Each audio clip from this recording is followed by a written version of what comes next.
இயேசு இவ்வளவு மகத்துவமானவர், காற்றையும் கடலையும் அமைதிப்படுத்தினார். உன்னுடைய வாழ்க்கையில அவர்தான் ரட்சகர். காற்றையும் கடலையும் அமைதிப்படுத்தின ஆண்டவர் இவ்வளவு வல்லமையான மகத்துவமானவர் தன்னை இவர் ஒரு தாழ்மையால் வெளிப்படுத்துகிறார் என்பதை நாம் பார்க்கிறோம்.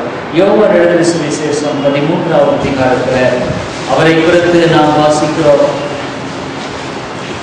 யோவான் எழுதின சுவிசேஷம் 13வது அதிகாரத்தில் 1வது வசனத்திலிருந்து, பஸ்கா பண்டிகைக்கு முன்னே இயேசு உலகத்தை விட்டு பிதாவினிடத்திற்கு போகும்படியான தம்முடைய வேலை வந்தது என்று அறிந்து தாம் இவ்வுலகத்தில் இருக்கிற தம்முடைய இடத்தில் அன்பு வைத்தபடியே முடிவு பரியந்தம் அவர்களிடத்தில் அன்பு வைத்தார். சீமோனின் குமாரனாக யூதாஸ் காரியோத்து அவரை காட்டிக் கொடுக்கும்படி பிசாசானவன் அவன் இருதயத்தை தூண்டின பின்பு அவர்கள் போஜனம் பண்ணிக் கொண்டிருக்கையில் தம்முடைய கையில் பிதா எல்லாவற்றையும் ஒப்புக் கொடுத்தார் என்பதையும் தாம் தேவனிடத்திலிருந்து வந்ததையும் தேவனிடத்திற்கு போகிறதையும் இயேசு அறிந்து, ஆண்டவராக இயேசு கடைசியாக அந்த போஜனத்தில் அமர்ந்திருக்கிறார். பொதுவாக இவ்விதமான விருந்தில் போஜனத்தில் ஒரு வீட்டில் அவ்விதமாக நடைபெறும்படியான சம்பவத்தை நாம் பார்க்கிறோம். விதமான வேளைகளில் ஆண்டவராக இயேசு சொல்லுகிறார், இங்கே இந்த இடத்துல நமக்கென்று காரியங்களை ஆயத்தப்படுத்தும்படியாக அங்கே ஒரு மனிதன் செயல்பட்டதை குறித்து அவர் பேசுகிறார். அந்த மேல் மாடியில அவ்விதமாக எல்லாரும் அமர்ந்திருக்கிறார்கள். ஆண்டவராக இயேசுவும் மற்ற எல்லா சீஷர்களும் இருக்கிறார்கள். பொதுவாக இந்த விதமான பண்டிகை காலங்களுக்குரிய இந்த விருந்தில் நடைபெறும்படியான காரியம் என்னவென்றால், அந்த வீட்டின் எஜமானன் ஒரு வேலைக்காரனை வைத்திருப்பார். அந்த வேலைக்காரன் அங்கு வந்திருக்கும்படியான விருந்தினர்களுடைய எல்லாருடைய கால்களை கழுவுவதுண்டு. ஆகவே அந்த நாளிலும் அந்த பாத்திரம் இருக்கிறது, தண்ணீர் இருக்கிறது, இன்னுமாக அதை துடைக்கும்படியான அந்த துண்டானது இருக்கிறது. எல்லாருமாக உட்கார்ந்து கொண்டிருக்கிறார்கள். பொதுவாக நடைபெறும்படியான காரியம் என்னவென்றால், அந்த ஒரு வேலைக்காரன் அமர்த்தப்பட்டு அவன்தான் இந்த கால்களை எல்லாம் விருந்தினர்களுக்காக கழுவுவான். எல்லாரும் அமைந்தாயிற்று, ஆனா வேலைக்காரன் இல்லை. அப்போ ஒரு கேள்வி வருகிறது. சீஷர்கள் ஒருவரை ஒருவர் நோக்கி பார்த்து கொண்டிருக்கிறார்கள். யார் வேலையாளாக ஆகப்படுகிறது? ஒருவேளை ஒரு சீஷன் இன்னொரு சீஷனை பார்க்கலாம், அல்லது ஒருவேளை அவன் வரலாம் இவன் வரலாம், எல்லாருமாக ஒருவருக்கு ஒருவர் பார்க்கிறார்கள். யார் வேலைக்காரனாவது? ஒரு சீஷனும் அந்த நேரத்தில் தன்னை தாழ்த்த மனதில்லை. ஒரு சீஷனும் ஆண்டவராக இயேசுவினுடைய இவ்விதமான இந்த விருந்தில் தன்னை வேலைக்காரனாக அமர்த்திக் கொள்ள ஆயத்தமாக இல்லை. அந்த வேலைக்காரனாக ஆண்டவராக இயேசு தன்னை அங்கு உட்படுத்திக் கொள்ளுகிறதை பார்க்கிறோம். இங்கே நாம் பார்க்கிறோம், அங்கே 4வது வசனத்துல போஜனத்தை விட்டு எழுந்து வஸ்திரங்களை கழற்றி வைத்து ஒரு சீலையை எடுத்து அறையிலே கட்டிக்கொண்டார். பின்பு பாத்திரத்தில் தண்ணீர் வார்த்து சீஷருடைய கால்களை கழுவுவோம், தாம் கட்டிக்கொண்ட சீலையினால் துடைக்கவும் தொடங்கினார். அம்மையாலே வானத்தையும் பூமியும் உண்டாக்கின சர்வ வல்லமையுள்ள கர்த்தர், காற்றையும் கடலையும் அதற்றின தேவன் அந்த நாட்களில ஒரு வேலைக்காரனுக்கு வேலைக்காரனாய் மாறி, எந்த ஒரு சீஷனும் அதற்கு ஆயத்தமாக இல்லை. எந்த ஒரு சீஷனும் இன்னொரு சீஷனுடைய கால்களை கழுவ ஆயத்தமாக இல்லை. ஆனா இந்த தெய்வகுமாரன் ஒரு வேலைக்காரனுக்கு வேலைக்காரன். ஓர்மையாலே இந்த ரட்சகரை குறித்து எண்ணி பார்க்கும் பொழுது அவருடைய தாழ்வு அதான் சொன்னார், நான் சாந்தமும் மன தாழ்மையுமாக இருக்கிறேன். அவருடைய வாழ்க்கையில் எவ்வளவு பெருமை, எவ்வளவு மேட்டுமை. இந்த உலகத்துல மனுஷனுக்கு எதை குறித்தெல்லாம் பெரும், எதை குறித்தெல்லாம் அளவிடப்பட முடியாத அளவுல மனிதனுடைய பெருமையானது மலிந்து கிடக்கிறதை பார்க்கிறோம். ஆனா அந்த நாளில் ஆண்டவராக இயேசு ஒரு வேலைக்காரனுக்கு வேலைக்காரனானார். தன்னுடைய சீஷருடைய கால்களை கழுவும்படியாக அங்கே கழுவி அதை சேலை கொண்டு துடைக்கிறார் என்று பார்க்கிறோம். ஒரு நாள் உடைய வாழ்க்கையில என்ன சொன்னார்? 15வது வசனத்துல, நான் உங்களுக்கு செய்தது போல நீங்களும் செய்யும்படி உங்களுக்கு மாதிரியை காண்பித்தேன். ஆண்டவர் சொன்னார், நான் உங்களுக்கு செய்தது போல. வெறுமையா கால் கழுவவில்லை, ஒருவருக்கொருவர் தாழ்மைப்படுகிற தாழ்மையின் சிந்தை. இந்த ரட்சகரிடத்துல நீ கிட்டி சேரும்படியாக இவர் தெய்வ உன்னதமான தெய்வ குமாரன். ஆகவே ஆண்டவராகிய இயேசுவை நோக்கி பார்க்கும் பொழுது மிக உன்னதமான தெய்வம், மகத்துவமானவர். ஆனா நீயும் நானும் அவருக்கு முன்பாக தாழ்மைப்பட நாம் ஆயத்தம் அல்ல, ஒருவருக்கொருவர் தாழ்மையாக இருக்க ஆயத்தமாக இல்லை. ஆகவே தான் அந்த பிலிப்பியருக்கு எழுதின நிருபத்துல நாம் இதை குறித்து சிந்தித்திருக்கிறோம். பிலிப்பியருக்கு எழுதின நிருபம் விதமாக அவருடைய வாழ்க்கையில இந்த அடிமையின் ரூபம் எடுத்து மனுஷர் சாயலானார் என்று நாம் பார்க்கிறோம். பிலிப்பியருக்கு எழுதின நிருபம் 2வது அதிகாரத்துல ஆண்டவராகிய இயேசுவின் காரியங்களை குறித்து நாம் பார்க்கிறோம். அங்க 1வது அதிகாரம் 2வது அதிகாரம் 2வது வசனம் 7வது வசனத்திலிருந்து வாசிக்கிறேன். 2வது அதிகாரம் 7வது வசனத்திலிருந்து, தம்மை தாமே வெறுமையாக்கி அடிமையின் ரூபம் எடுத்து மனுஷர் சாயலானார். அவர் மனுஷ ரூபமாய் காணப்பட்டு மரண பரியந்தம், அதாவது சிலுவையின் மரண பரியந்தமும் கீழ்ப்படிந்தவராகி தம்மை தாமே தாழ்த்தினார். இந்த உலகத்துல ஆண்டவராகிய இயேசுவை மெய்யாய் பின்பற்றுகிற ஒவ்வொரு மனிதனுடைய வாழ்க்கையில காணப்பட வேண்டிய மிக முக்கியமான அடையாளம் என்ன தெரியுங்களா? தாழ்மைதான்.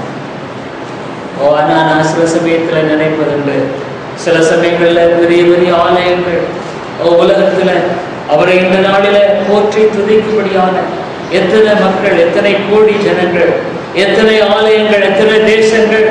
ஆனா ஒரு எளிமையான தச்சனாக அடிமையின் ரூபம் எடுத்து மனுஷ சாயலான இந்த தெய்வ குமாரன் மூலமாக மாத்திரமே ரட்சிப்பு. ஆகவே இந்த உலகத்துல அவர் எந்த ஒரு மனிதனையும் புறம்பே தள்ளுவதில்லை.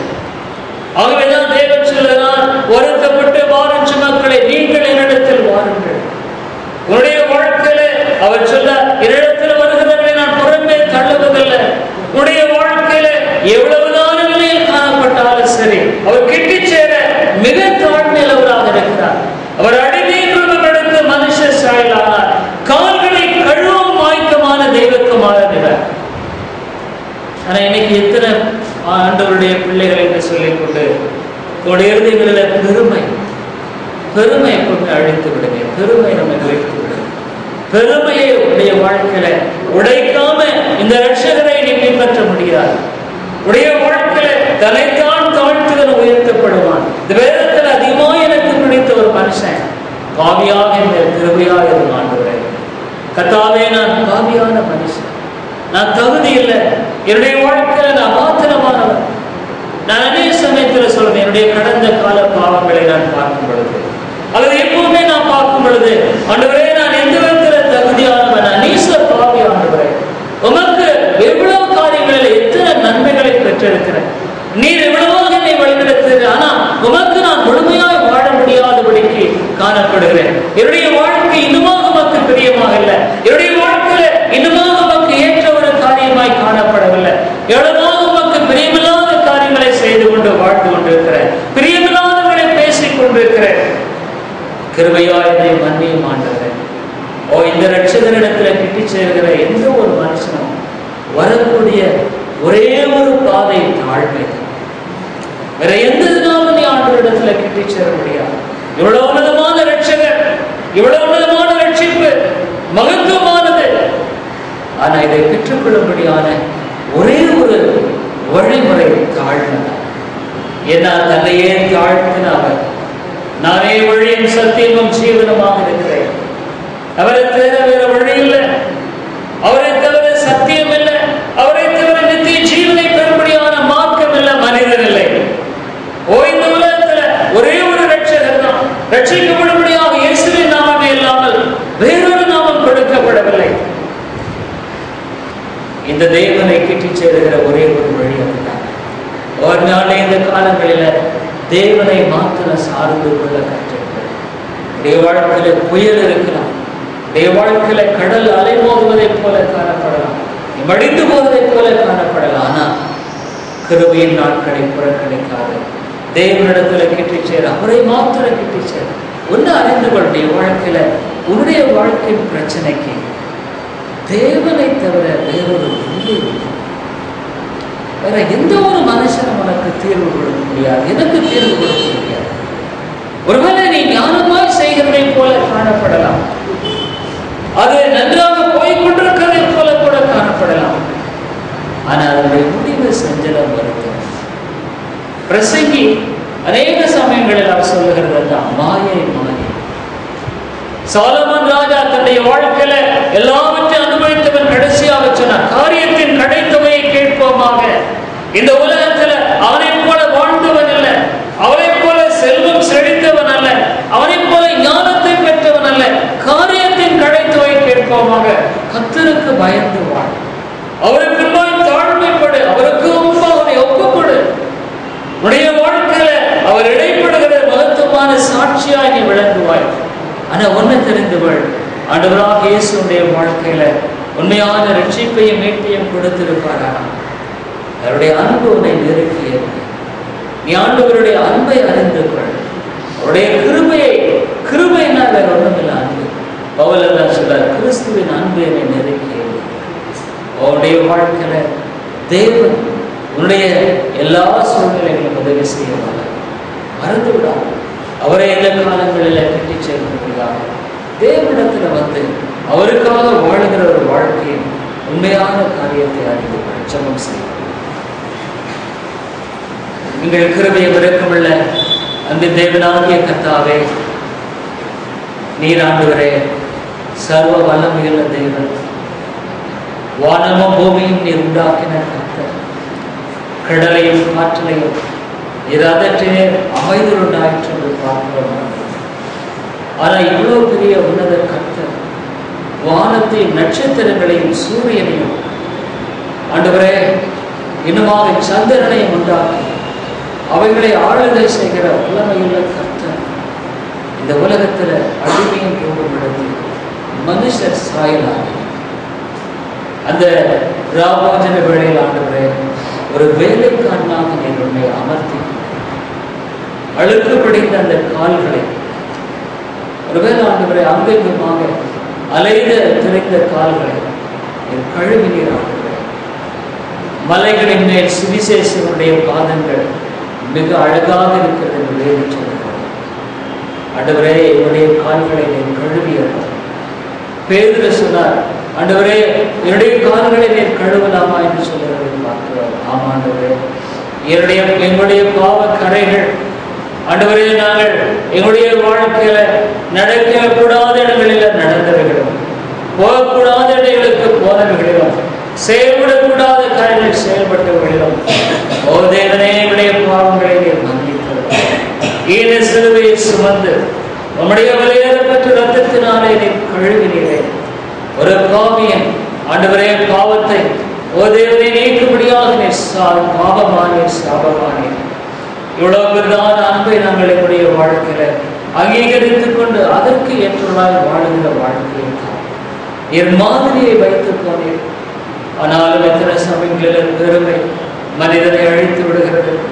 எத்தனை சமயங்களில் பெருமையினால எங்களுடைய இருதயங்களானது மேட்டுமையாய் காணப்படுகிறது. மன்னிப்பதாக சிறுமையானவரை எளிமையானவரை நோக்கி பார்க்கிறேன் என்று வேறு சொல்கிறது.